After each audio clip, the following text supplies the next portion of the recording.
여러분 안녕하십니까? 7월 5일 월요일 뉴스투데이 강원입니다. 해마다 도내에서는 200건이 넘는 차량 화재가 발생하고 있습니다. 날씨가 점차 더워지면서 이 차량 화재의 위험이 커지고 있어 운전자들의 각별한 주의가 필요한데요. 이윤 기자가 취재했습니다. 차량에 불길이 타오르고 소방대원이 연신 물을 뿌립니다. 지난달 27일 국도 38호선을 지나던 SUV 차량에서 불이 나 차량이 모두 탔습니다.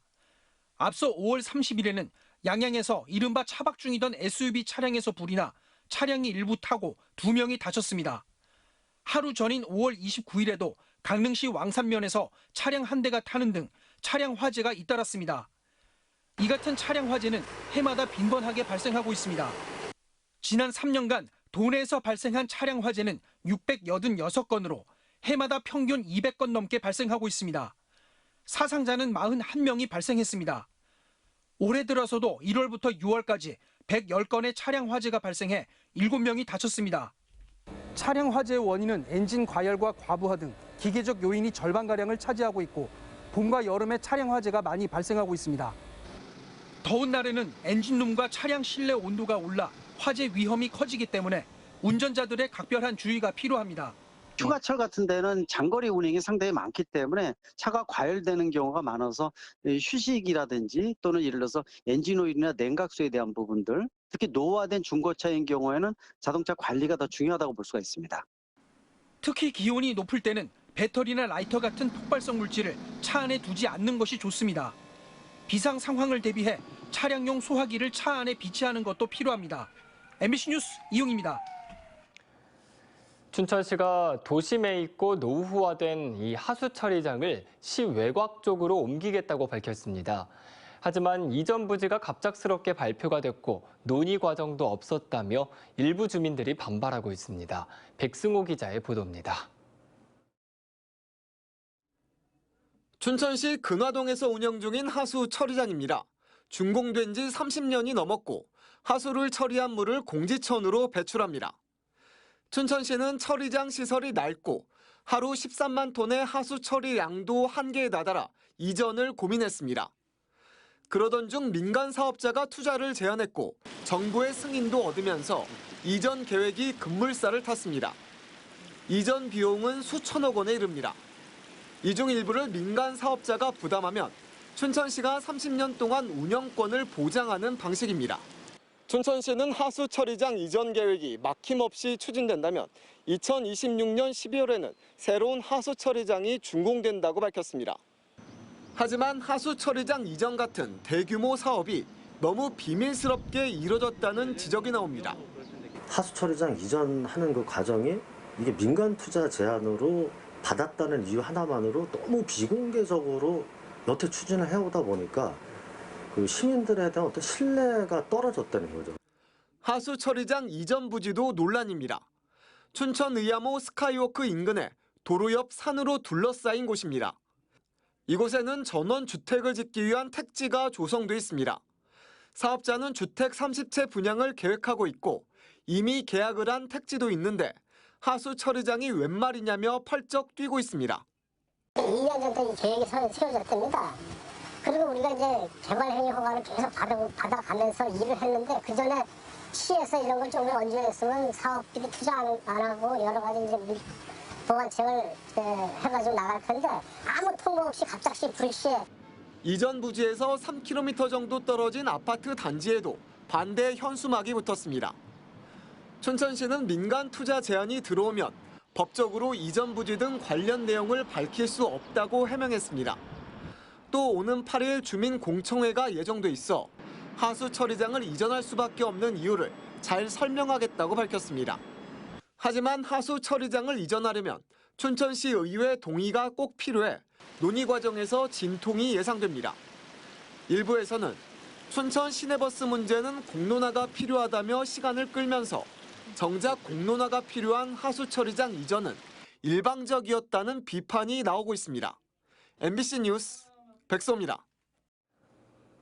강원도 내 고등학교 3학년과 교사 19,000여 명에 대한 코로나19 백신 접종이 19일부터 시작됩니다. 강원도 교육청에 따르면 고3 학생 13,000여 명과 고3 교직원 6,000여 명은 오는 19일부터 30일까지 보건소나 지역 접종센터에서 학교별로 화이자 백신 단체 접종을 받습니다. 초등학교와 중학교 교직원은 오는 14일부터 사전 예약을 받아 위탁받은 민간 의료기관에서 화이자 접종이 이루어질 예정이고 고등학교 3학년을 제외한 나머지 학생들의 접종 계획은 아직 없는 상황입니다. 태풍과 호우 등으로 농작물이 침수되거나 농업시설물이 파손되는 등 농업 피해가 최근 급증하고 있습니다. 강원도 농업기술원은 태풍과 호우 피해를 입은 농작물이 2018년 76헥타르에서 2019년 1,430헥타르, 2020년에는 3,245헥타르로 급증했다고 밝혔습니다. 농림시설 피해도 2018년 0.1헥타르에서 2019년 23헥타르, 2020년 405헥타르로 늘어났고 가축 피해도 2018년 564마리에서 2020년 4,256마리로 증가했습니다. 도농업기술원은 본격적인 장마기에 접어들었고 국지성 호우 발생 가능성이 크다며 농작물 배수와 농업시설물 관리에 만전을 기해달라고 당부했습니다. 여름 휴가철을 맞아 해양수산부가 한적한 해수욕장 50곳을 선정했습니다. 해양수산부는 지난해 한적한 해수욕장 20여 곳을 선정해 이용객 분산 효과가 있었다고 보고 올해는 50곳을 추천했고 도내에서는 양양 북분 해수욕장 등 12곳이 포함됐습니다. 지역별로는 고성의 청간, 자작도, 초도, 명파 4곳, 속초 등대 1곳, 양양 북분 1곳, 강릉에는 영진, 사천, 금진, 옥계 4곳, 동해의 노봉 1곳, 삼척에는 원평 1곳입니다. 강릉시청 여자 컬링팀이 국가대표로 선발돼 2022년 베이징 동계올림픽 출전에 도전합니다. 강릉시청 여자 컬링팀인 팀킴은 지난달 22일부터 강릉에서 열린 선수권 대회에서 1, 2차전을 모두 우승해 2년 연속 국가대표로 선발됐습니다.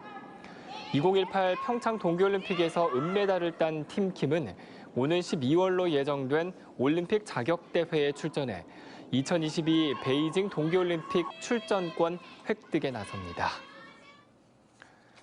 2021년 춘천 마임축제의 여름 시즌이 오늘 축제극장 몸짓에서 개막해 오는 11일까지 일주일 동안 이어집니다. 오늘부터 사흘 동안은 신진 예술가들의 창작 활동을 지원하기 위해 기획된 마임 프린즈가 진행되고 코로나19의 타격을 입은 예술가들의 참여 기회도 확대됩니다.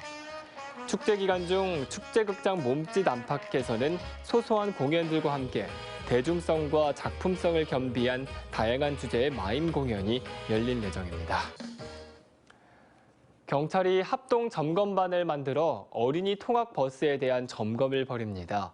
강원경찰청은 지자체와 교육지원처, 교통안전공단과 함께 이번 달 동안 통학 버스 신고와 종합보험 가입 여부, 보호자 안전교육 이수 여부 등을 중점 점검합니다. 어린이 교육시설에서 어린이의 통학 등에 이용되는 모든 차량은 경찰서장에게 신고해야 하며 운영자와 운전자, 동승 보호자는 반드시 안전교육을 이수해야 합니다. 도내 어린이 통학버스는 현재 4,100여 대로 신고됐습니다.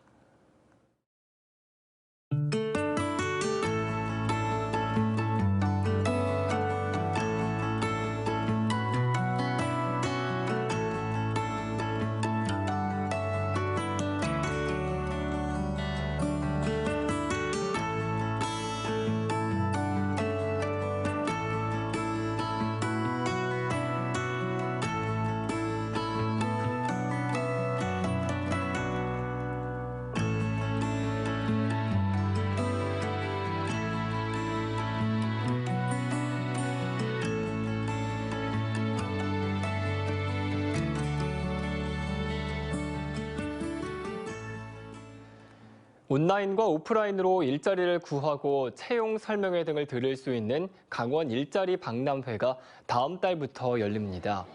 강원도 일자리 재단은 8월 23일 온라인 개회식을 시작으로 9월 17일까지 일자리 박람회가 진행된다고 밝혔습니다. 온라인 박람회에서는 강원 일자리 정보망을 통해 채용 설명회와 온라인 화상 면접, 취업 특강 등이 진행될 예정입니다. 또 춘천 스카이 컨벤션 웨딩홀 등 도내 4개 지역에서 9월 2일부터 오프라인 박람회가 시작됩니다.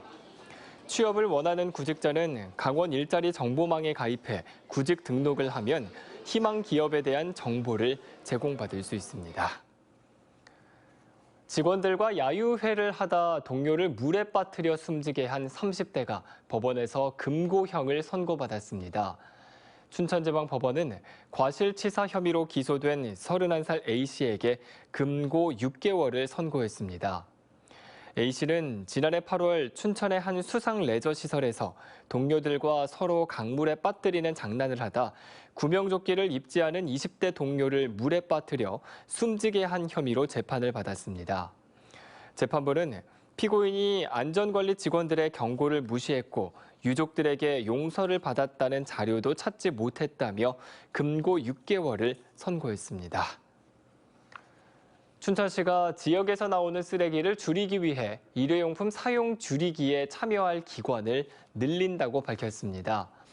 춘천시는 2024년까지 생활 폐기물 발생량 50% 감량을 목표로 하고 있다며 현재 춘천시청에서 시행하고 있는 일회용품 없는 청사 제도를 다른 공공기관으로 확대할 계획입니다. 참여를 원하는 기관과 업무 협약을 맺고 춘천시청의 사례를 공유할 예정입니다. 춘천시는 일회용품 사용 줄이기 운동을 공공기관뿐 아니라 시민운동으로 확산시키겠다고 밝혔습니다. 춘천시가 시민들의 사전 예약을 받아 매주 토요일 애니메이션 박물관 뒤뜰에서 영화를 상영합니다. 상영작은 오는 10일에는 사도, 17일에는 나이브스 아웃, 24일에는 개를 훔치는 완벽한 방법입니다. 이상으로 뉴스투데이 강원을 마칩니다. 고맙습니다.